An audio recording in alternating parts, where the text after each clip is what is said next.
व्यक्तिगत था तो हमारे तीसरे कवि दुष्यंत कुमार ने इसी विद्रोह को सड़क पर ला खड़ा किया हाँ, और उसे आम आदमी के राजनीतिक आवाज बना दिया। आपने बहुत खूबसूरत तरीके से इस कड़ी को जोड़ा है। दुष्यंत ने जो किया वो हिंदी साहित्य में एक क्रांति जैसा था।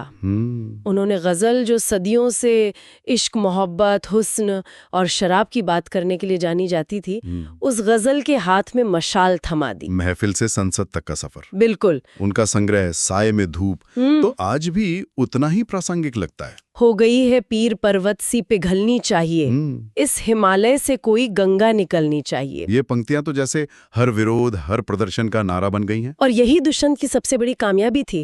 उनकी गजलें सिर्फ गजलें नहीं रहीं, वो नारे बन गईं, लोगों की आवाज बन गईं। ये वो दौर था 70 का दशक, जब देश में राजनीतिक अस्थिरता बढ़ रही थी, भ्रष्टाचार और बेरोजगारी से आम आदमी त्रस्त था। दुष्यंत ने उस पूरे गुस्से, उस पूरी पीड़ा को अपनी गजलों में ढाल दिया। जैसे उनकी एक और मशहूर लाइन है, हाँ, सिर्फ हंगामा खड़ा करना मेरा मकसद नहीं, मेरी कोशिश है कि ये सूरत बदलनी चाहिए। इसमें एक जिम्मेदारी का भाव है, सिर्फ विरोध के लिए विरोध नहीं। हाँ, और उन्होंने गजल के पारंपरिक नियमों को तोड़ा भी।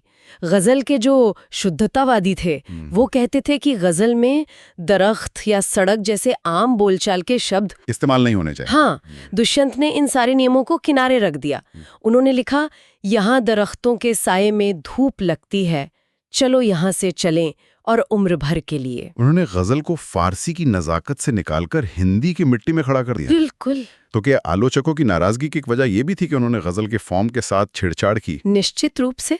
कुछ पुराने आलोचकों और शायरों को ये गजल का पतन लगा। उन्हें लगा कि ये तो बस राजनीतिक बयानबाजी है, इसमें शायरी की नफासत कहाँ है। लेकिन वे ये नहीं देख पाए कि दुष्यंत एक नया सौंदर्य शास्त्र घड़ रहे थे।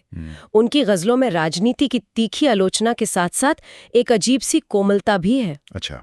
वो लिखते हैं, इस नदी की धार में ठंडी हवा आती तो है, नाव जर्जर ही सही लहरों से टकराती तो है। वाह, ये एक नाउम्मीदी में उम्मीद की एक छोटी सी किरण जैसी है जी, कि भले ही सब कुछ खराब है, नाव टूटी ही है, लेकिन कोशिश तो जारी है, संघर्ष तो हो रहा है। और यही उनकी ताकत थी।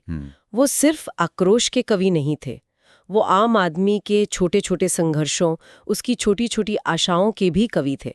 इसीलिए उनकी आवाज आज तक जिंदा है।